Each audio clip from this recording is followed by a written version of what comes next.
Ocena pripravljenosti Slovenske vojske za leto 2012 je slabša od tiste, ki je veljala za leto poprej.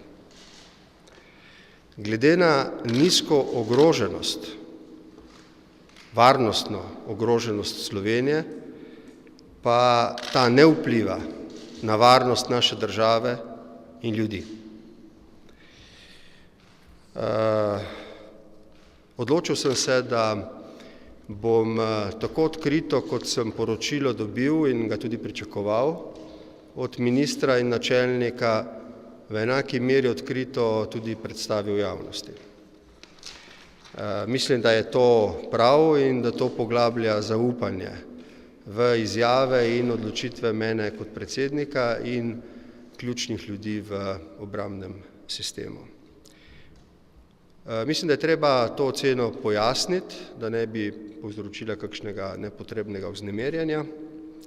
Slabša pripravljenost ne gre na račun, kot sem rekel, nacionalne varnosti, ne gre na račun usposobljenosti, pripravljenosti in varnosti pripadnikov in pripadnic Slovenske vojske v misijah po svetu in ne gre na račun zaščite in reševanja. Tisto, kar je problem, je nizek proračunski izdatek v zadnjih letih za potrebe obrambnega sistema, ki v zadnjem času, lahko rečemo, že ogroža zadostno pripravljenost opreme in njenega vzdrževanja. Glede tega smo, se mi zdi, na ultimativnem pogoju. Če želimo, da bi se ob morebitni, upamo, da se to ne bo zgodilo, povečani ogroženosti, bila Slovenska vojska pripravljena in sposobna izpolniti pričakovanje naših ljudi, da ubrani varnost države in naših ljudi. Rad bi pozdravil odločitev ministra za obrambo, da o tej oceni z vsemi podrobnostmi seznani vlado in državni zbor, kar doslej ni bila praksa, mislim pa, da je prav, da se to zdaj zgodi. Z isto odkritostjo, kot sem vam povedal oceno, vam lahko rečem še dve stvari. Po zagotovilih načelnika, pa tudi po mojih dosedanjih izkušnjah kot vrhovnega poveljnika obrambnih sil, ob stikih tako s častniki kot z vojaki, je njihova morala zelo visoka.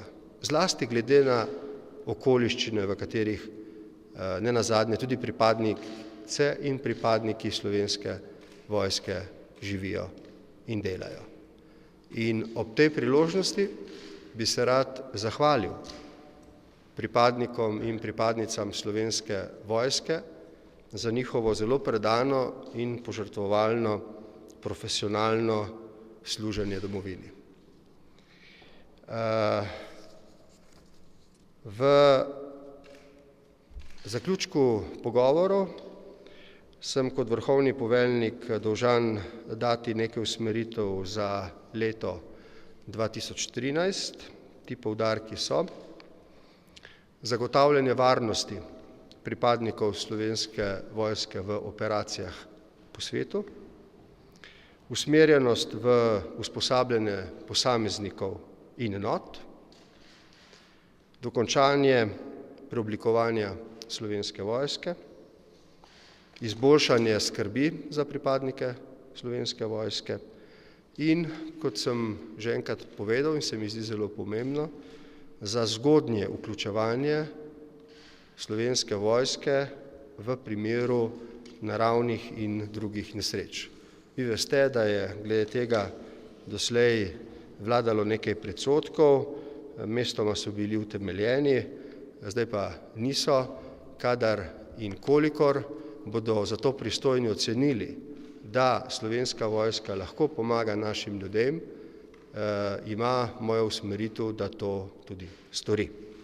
Zdaj bom pred odgovori na vaša vprašanja prosil ministra in tudi načelnika, da me v teh ocenah oziroma mojih stališčih podpreta. Prosim najprej minister.